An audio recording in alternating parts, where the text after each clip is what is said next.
प्रेम जी, हमारे पूर्व अध्यक्ष माननीय श्री स्वरूप ठाकुर जी, बाहर से आए हुए श्री ध्रुव कुमार बारिक सर जी, हमारे मेरे शिष्य और सम्मानीय श्री देवता सर जी, और मेरे साथी माननीय श्री ठाकुर राम ध्रुव जी, भतीजा श्री चूड़ामणि साहू जी और परम आदरणीय माननीय श्री लेखराम साहू सर जी, सभी संकुल के सम्मानीय शिक्षक साथियों, गांव से आए हुए मेरे परम श्रद्धेय आत्मीय स्वजन, मेरे प्यारे प्यारे बच्चों, सबसे पहले तो मैं इस धरती को नमन करता हूं जहां पे आज मैं पूरे 62 साल सेवा अवधि के बाद यहां पर निवृत्त होने जा रहा हूं। इस ग्राम 18 गुड़ी को मेरा सत नमन है। और आगे मैं मेरे इस धन्यवाद सह न्योता भोज में उपस्थित सभी आत्मीय स्वजन का मैं अभिनंदन करता हूं, स्वागत करता हूं कि आपने आकर के हमारे इस समारोह का गौरव बढ़ाया है।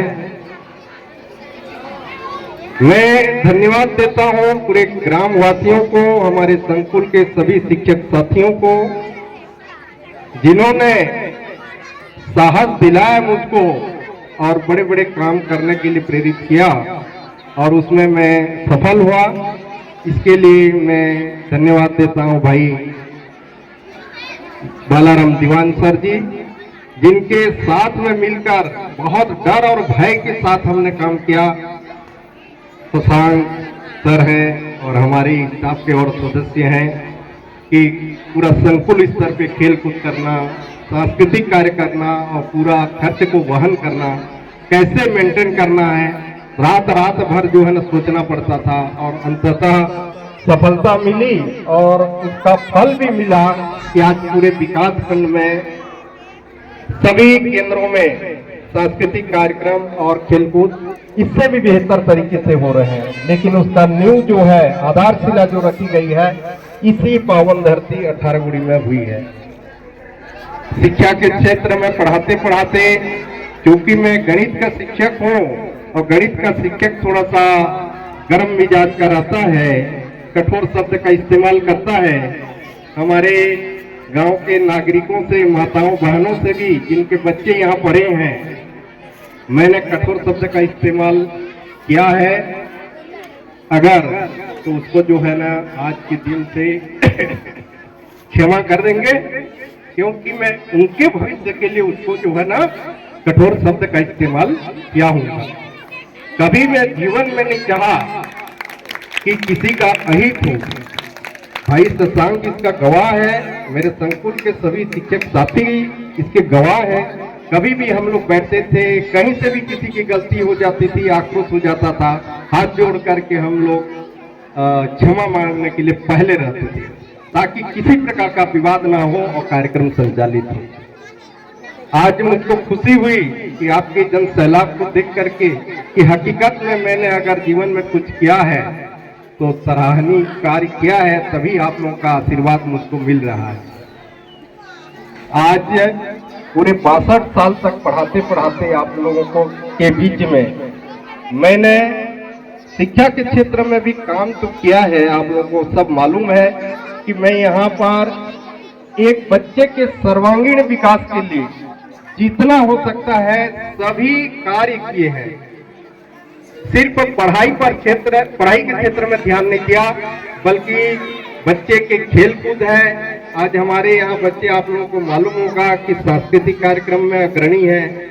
यहाँ खेल कूद में हमेशा जो है ना 18 गुड़ी का नाम रोशन होता है। और इसके अलावा यहाँ बच्चे जो है आपके रंगोली करते हैं, उसकी भी प्रतियोगिता कराता हूँ मैं, चित्रकला का कराता हूँ।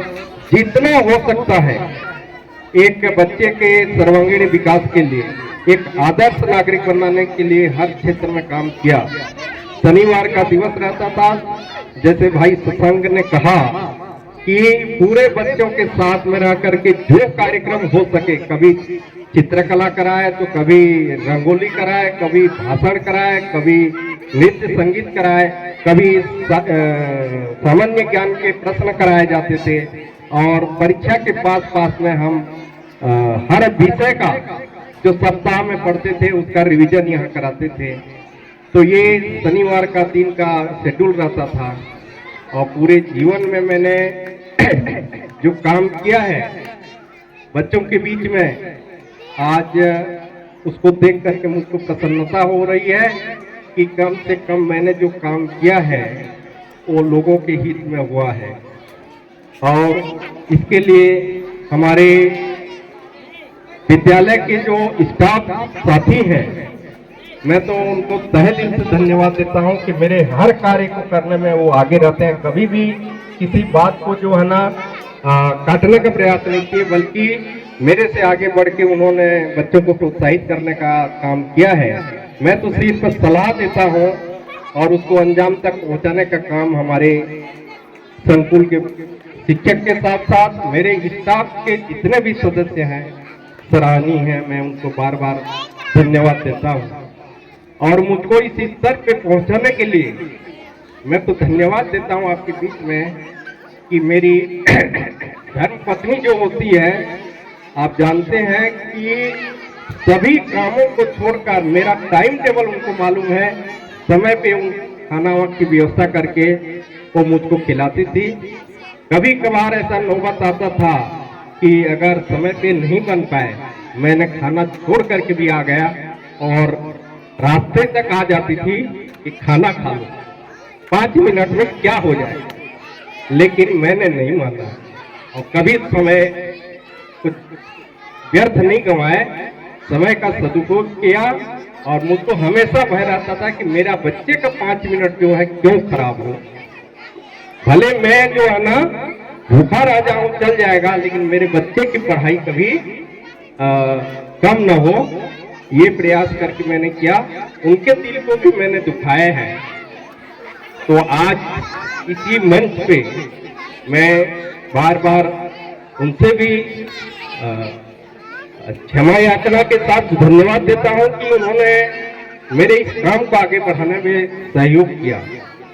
और मेरे यहाँ ग्रामवासियों के लिए मैं बहुत बहुत आभारी हूँ, धन्यवाद देता हूँ इनको कि कोई भी स्कूली कार्यक्रम होता था, कोई कार्यक्रम लेकर के हमारे सम्मानीय प्रबुद्ध जन के साथ जाता था। जैसे भाई लोग बैठे हैं अभी, आत्माराम भाई लोग और भी हैं, तो कभी उन्होंने मेरे योजना को नकारा नहीं। उन्होंने जो भी योजना लेके गया उनको जो है ना तहे दिल से उनको करने के लिए किया। यथासंभव जो भी सहयोग होगा हम देने के लिए तैयार हैं, ये कहते थे तो हमारा दिल जो है गदगद हो जाता था। और उसके बाद कार्यक्रम को कराने में हमको किसी प्रकार की कठिनाई नहीं हुई। आज आप जिस विद्यालय में देख रहे हैं, ये विद्यालय में एक भी पौधा नहीं था, ये पूरा वीरान है। और शशांक भाई को भी मालूम है, इसके अंदर मिट्टी नहीं है सर, इसके अंदर खाली मोरम है। मैंने 1-1 फीट गड्ढा खुदवा के बच्चों से घर से गोबर खाद ला करके उस गड्ढे में डाल करके पौधे लगाए। आज ये जो पौधा दिख रहे हैं उसी का फल है। नहीं तो यहाँ खोदोगे तो मोरम निकलेगा, मिट्टी नहीं निकलेगी। इसके बाद भी उसमें तकनीकी का इस्तेमाल करके हमने किया है। मैं धन्यवाद देता हूं भाई मेश्राम सर का, विज्ञान सभा से जुड़ा हुआ हूं और उनके सानिध्य में विज्ञान सभा का सृजन जो हुआ था पिथौरा में, उसका साथ देने के लिए पहला अगर कोई शख्स है तो इनके साहू सर था। और उन्हीं के मार्गदर्शन में मैं आप लोगों को बता दूं कि हमारे बच्चे को हर जुलाई में मैं कहता हूं कि तुम्हारे परिवार में जितने सदस्य हैं उतने तो पेड़ लगाओ और उनके नाम से लगाओ कि ये माता का पेड़ है, ये पापा जी का पेड़ है, ये भाई का पेड़ है, ये भाभी का पेड़ है। उनको पता रहे कि ये मेरा पेड़ है। जरा सा तो चिंता करेंगे आते जाते। और आज स्थिति ये कि हर घर में जहां तक मेरा अंदाज है और मैं जो बच्चों से फीडबैक लेता हूं, ज्यादा तो न कहूं 80% के घर में उनके द्वारा लगाए गए पौधे आज जिंदा है। आप उनके माता पिता हैं, आज देखे होंगे घर में जा करके पौधे लगाने के लिए उन्होंने जरूर प्रेरित किया होगा। जुलाई में मैं प्रेरित करता हूं और हर जुलाई में उनका जो है ना समीक्षा लेता हूं कि आपका पौधा कितना बचा, माता जी का बचा, पिताजी का बचा और किसी का बचा कि नहीं बचा। तो पर्यावरण के क्षेत्र में मैंने भी बहुत काम किया है भाई भैया मिश्राम सर के ये में, और यहाँ पर तरह तरह के कार्यक्रम भी हमने कराया कि अंधविश्वास वगैरह उन्मूलन के विषय में, जैसे जरा सा कोई बीमार पड़ जाता है, बैगा गुनिया में लग जाते हैं तो उनको चिकित्सकीय मतलब सलाह देना, ये यहाँ पर हमने बच्चों को सिखाया है। आज नौबत ये है कि अस्पताल के सहयोग से हमारे यहाँ फर्स्ट एड की पूरी सामग्री रहती है। यहाँ हल्का बुखार आता है या दस्त होता है, किसी को पेट दर्द करता है मध्याह्न भोजन खाते समय, तो उसके लिए डाइजीन वगैरह की गोली, सिरप वगैरह सब उपलब्ध रहता है। कोई गिर जाता है तुरंत यहाँ पर उसकी उपचार होती है। हर क्लास में एक बालक और एक बालिका को जो है काउंसलर बनाया गया है, जिसको भी जो तकलीफ होती है उनके द्वारा गुरुजी तक आते हैं, फिर उनका इलाज किया जाता है। तो जहाँ तक मैं अपनी पढ़ाई तो नहीं करूँगा, लेकिन बच्चे के हित में जितना हो पाए मैंने सारा काम किया है। और अगर इसके बाद भी अगर किसी माता को, किसी पिताजी को, किसी भी व्यक्ति को मेरे क्रियाकलाप से अगर कुछ आहत हुई होगी तो मैं इसी मन से उन विनम्रता पूर्वक हाथ जोड़ करके माफी मांगता हूँ। आशा करता हूँ कि आप लोग का स्नेह मेरे ऊपर धन्यवाद।